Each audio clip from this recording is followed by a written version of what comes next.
今回はリクエストにあったレアな 3D ダンジョンゲームがテーマです。 3D ダンジョンゲームはジャンル的にはメジャーなのにとてもニッチなゲームの印象なのだ。私的には定期的にやりたくなるジャンルですが、始めると延々と時間が解けるので遊ぶのに覚悟が必要なジャンルの一つですね。と、そんなことよりリクエストはレアな 3D ダンジョンってことでしたが、そんなのあった間にはあまりレアなタイトルはありませんでした。なので棚にあるプレミア化している 3D ダンジョンのゲームに絞りつつ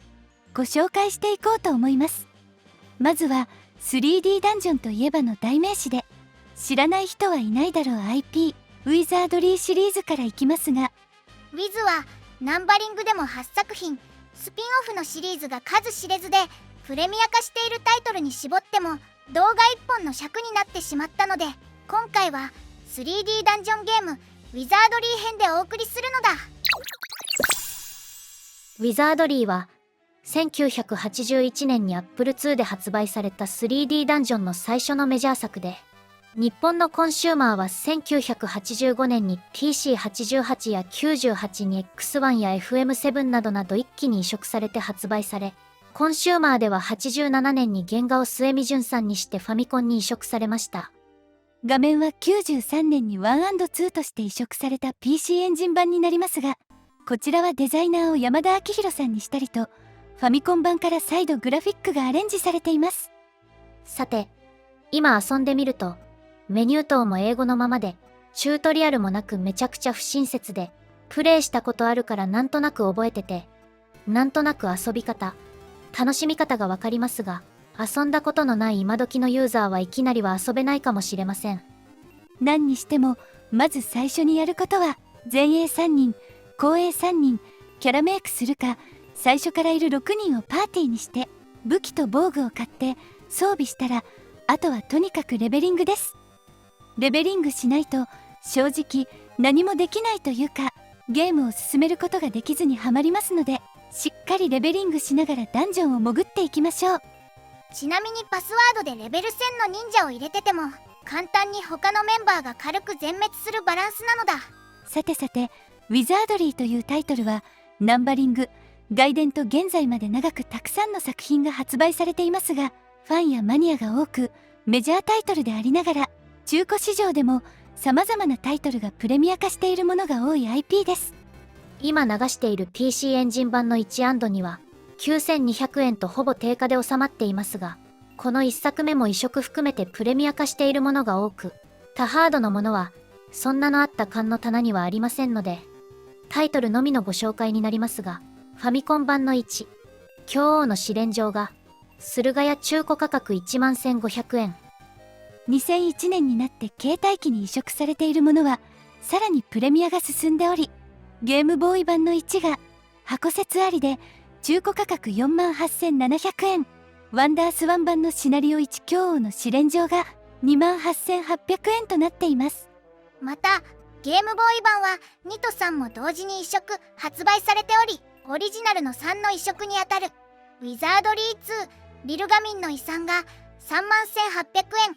オリジナルの2の移植にあたるウィザードリー3ダイヤモンドの騎士が45000円と全てプレミア化しており、今集めるのはちょっと大変なのだ。他にもこの初期ウィザードリーは1から3までをまとめてリメイク移植されたウィザードリーリルガミンサーガという作品があり、そんなのあった間にはプレミア化はしていないプレイステーション版しかありませんでしたが、プレステから9ヶ月後に発売されたセガサターン版はプレミア化しており、中古価格が18800円となっています。ちなみにこちらもタイトルだけの紹介ですが、このプレステの移植版はもう一本続きが発売されており、移植2作目オリジナルの4と5のリメイクにあたるウィザードリーニューエイジ・オブ・リルガミンの方はサターン版未発売でプレステ版がプレミア化しており、中古価格が13900円となっています。この後ナンバリングは8作目まで続きますが、8はコンシューマーには移植されておらず、移植されている6と7はあまりプレミア化はしていないのだ。さて、実はウィザードリーはナンバリングではないスピンオフのシリーズの方がたくさん発売されており、紹介はプレミア化してしまってるタイトルに絞っていきますが、まずはアスキーがゲームボーイで展開していた外伝シリーズです。そんなのあった間にはゲームボーイ版の3とスーパーファミコン版の4がありましたので、同時にご紹介していきます。左側の小さい画面がゲームボーイ版のウィザードリー外伝3闇の聖典なのだ。ウィザードリーというゲームは海外で作られ世界中でヒットしたゲームですが、この外伝はファミコン版などの移植販売をしていたアスキーが日本オリジナルのウィザードリーとして自ら制作したシリーズとなります。こちらの3はシステム自体はメニュー含めていつも通りの Wiz ですが、今までの2作よりも容量が大きくなったこともあり、いつもの迷宮だけではなく森、墓地、教会、山などの 3D フィールドもあり、パワーアップ感はかなりありました。そもそもゲームボーイやファミコン版はどうしてもオリジナルよりダウングレードの感じがして、当時あまり手を出してなかったのですが、この外伝3はそこらのフィールドもあるってのが気になって買ってしまったような気がします。今になると回帰種に移植してるタイトルの方が逆にどうやって移植してたのかとか気になったりマニア視点になってるのだ。ゲームボーイの外伝シリーズはこちらの3で終わりになっており、画面を大きく出しているウィザードリー外伝4大魔の鼓動はスーパーファミコンで発売されました。販売は引き続きアスキーですが、開発は別のところに移し、ゲームボーイからスーパーファミコンへのパワーアップに、なんと舞台も新しい場所で和風ウィザードリーとなっていたり、遊んでみると今までよりメニュー含めて日本語が増えていますし、初期のバランスも今までよりは緩くて初心者にも優しかったりと、いろんな意味で異色のウィズだったと思います。日本で作られた日本オリジナルウィザードリーだけど、なんか勘違い和風感があるのが、むしろウィザードリー感をキープしてる奇妙の一本なのだ。その上、ゲームを進めるとリルガミンに行って和風感がなくなって、いつもの Wiz になってしまうのは、なんかテーマ的には意味不明な気がしましたね。そんなこんなな外伝たちですが、発売されていたもの5作が皆プレミア化しています。3と4以外は未所持ですので、タイトルのみのご紹介となりますが、ゲームボーイ版のウィザードリー外伝1女王の受難が中古価格12,500円。ウィザードリー外伝に古代皇帝の呪いは中古価格13,500円で、ウィザードリー外伝3闇の聖典は中古価格8,400円と少し落ち着いて、スーパーファミコン版のウィザードリー外伝4大魔の鼓動が中古価格18,500円となっています。外伝シリーズとしてはプレステでも1本出ており、こちらもタイトルだけのご紹介ですが、ウィザードリーディンギルもプレステのゲームでありながら中古価格15,000円となっています。外伝5作ともプレミアってるなんてちょっとすごいのだ。他にも外伝同様プレミア化している作品が多いスターフィッシュが作っていたエンパイアシリーズが6作品ありますが、そんなのあった間にはプレミアしていない最初のプレステ版のみ棚にありましたので、こちらを見ながら軽くエンパイアシリーズのご紹介などもいたします。こちらのエンパイアシリーズとしては3作目にあたるプレイステーション版のウィザードリーエンパイア古の王女ですが、作り的にはオーソドックスな昔ながらのウィザードリーではありますが、イラストやゲームバランス含めてそこはかとなくいつもよりもライト感があります。少しだけ初心者のことを意識してそうだけど、従来のものはかたくなに変えないようにって感じも強いのだ。と私はエンパイアシリーズはこれしか遊んだことがないので、その後なんか変わってるかはわかりませんが、ゲームバランスなどの難易度を下げたシリーズって印象ですね。このエンパイアも PS 版2本を除いてプレミア化しており、最初はゲームボーイで1作目と2作目が発売されています。ゲームボーイ版ウィザードリーエンパイアが中古価格19,200円。同じくゲームボーイ版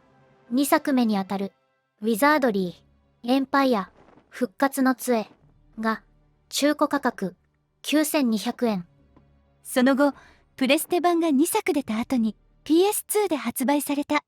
ウィザードリーエンパイア3覇王の系譜ですが、それに追加要素が入った PSP への移植版がプレミア化しており、中古価格が14,200円となっています。エンパイアという名前のシリーズは一旦こちらで終わりでしたが、スターフィッシュが DS でもう一本ウィザードリーを出しています。ウィザードリーアスタリスクヒーローの封印。本数が少なかったのかきっちりとプレミア化していて、中古価格が19,000円と、こちらも集めにくいシリーズになってますね。スターフィッシュはその後ウィズの版権が切れた後もエルミナージュという同じシステムのゲームを作り続けたのだ。他にもウィザードリーにはまだまだスピンオフがたくさんあります。所持していてプレミア化しているタイトルだとプレイステーション2タイトルと DS タイトルが1本ずつ棚にありました。まずはこちらの PS2 のウィザードリー X シリーズからウィザードリー X2 無限の学徒です。ウィザードリーのガチ硬派なイメージの脱却を目指したようなラノベ風の絵柄や設定に学園もの風のストーリーもあったりと、ウィズシリーズとしては珍しく、この X を作ったチーム村正は2制作後独立してエクスペリエンスという会社を作り、同じようなテーマでたくさんの 3D ダンジョンゲームを作っています。でもエクスペリエンスというと今はダンジョンゲームよりもシーンとか死人紛れとかのホラーアドベンチャーの方が看板になってしまったような気がするのだ。感は9大。ウィザードリー X は1作目はプレミアっていませんが、ウィザードリー X2 が駿河屋中古価格1万円で、後に発売されたベスト版が駿河屋中古価格11,500円と、ベスト版の方がオリジナルよりちょびっとプレミア化しています。なぜか棚には両方あったので、パッケージのデザインが変わっていたので、新作と間違えて買ったんじゃないかと思います。まさかのパッケ買い。ベスト版は未開封なので買った後に気づいてそのままな気がするのだ。プレステ2のウィズのスピンオフシリーズはアトラスから出ていた武神含めてあまりプレミアついていませんが、なぜかこの X2 だけちょびっとプレミアっている感じです。 X シリーズはもともと3部作だったらしいですが、この2が発売された時に発売元だったマイケルソフトが倒産してしまい、この2までしか発売できなかったということを見る限り、結構出荷数が少ないソフトなのかもしれません。その他 DS もウィザードリーは何本か出ており、全てプレミア化してしまっていますが、そんなのあった缶の棚にはこちらがありました。ジェンタープライズ制作の DS ウィザードリーのルネサンスシリーズ第1弾ウィザードリー生命のくさびです。駿河屋中古価格は11,000円となっていますが、こちらの生命の絆は Amazon 限定販売の商品という販売方法が変わったゲームで、含めてシリーズの中でも屈指の変わり種のウィザードリーとなっているのだ。販売方法以外にどこら辺が変わり種かというと、ゲームを始めると最初からいつもの Wiz と違い、主人公がいてキャラメイクもせずにストーリー進行で仲間が増え、シナリオで決まったパーティーでダンジョンに潜っていく形になっており、 NPC も登場したりとストーリードリブンの RPG としての作りになっています。システム全般はさすがにウィザードリーなのですが、ダンジョンも見やすくオートマッピングもついていたり、ゲームバランスもしっかりしており、ウィズ初心者でも 3D ダンジョン RPG を楽しめるゲームになっています。オートマッピングはぬるいと言われようが、正直言ってずっと欲しかった機能なのだ。ただある意味ウィズとしての自由度と硬派なゆえの面白さは薄くなってしまっているため、コアなウィザードリーファンからの評価はもらえなかったかもしれません。でもこんなウィザードリーが1本くらいあるのは悪くないわよね。ただ普通のウィズを求める声が大きかったのか、シリーズ第2弾となるウィザードリー忘却の遺産では主人公性を廃止し、キャラメイクしてのいつものウィザードリーになったようです。ようです。というのは当時この2作目は買っていなかったのですが、忘却の遺産は1作目よりさらにプレミア化していて、中古価格27,500円になってしまってます。2も買っておけばよかったな。ない1本なのだ。Amazon 限定販売で続編ということもあって、おそらく結構出荷本数が少ないからなのかなとか思います。最後の最後にもう少しだけルネサンスシリーズを。 Amazon 限定の DS 版2本の後、PS3 でアクワイアから同系のシリーズとしてウィザードリー、囚われし魂の迷宮とウィザードリー、囚われし亡霊の街がダウンロード1000倍で発売されました。システムは従来のウィザードリーを踏襲していますが、キャラクターが魅力的だったり、クエストを受けながらバランスよく進められるようになっていたり、ウィズとしては遊びやすいゲームになっているのだ。そんなのあった間には、この映像のダウンロード版のウィザードリー囚われし魂の迷宮しかありませんが、後々その2本をパッケージ化したツインパックも発売されました。そちらはプレミア化していないのですが、さらに追加シナリオなど全部入り、プラス新規やり込みダンジョンが追加されたウィザードリーパーフェクトパックというものもパッケージ化されていて、そちらがプレミア化しており、中古価格が25,000円くらいになっていて、 PS3 はまだプレミアタイトルが少ない中、ほぼトップクラスのプレミアソフトになっています。さてさて、ウィザードリーのシリーズは本当に奥が深く、私もよく知らないタイトルもたくさんありますし、プレミアタイトル自体もまだまだありますが、そんなのあった間の棚的にはもうプレミア化しているのは打ち止めっぽいので、今回のウィザードリーシリーズのご紹介はこれくらいで。と、結局ウィザードリーの紹介だけでここまで来てしまいましたが、尺もかさんだので今日は一旦ここまで。 3D ダンジョンゲームご紹介動画自体はまだまだ続きます。次回は魔導物語シリーズほか何種類かご紹介を予定しています。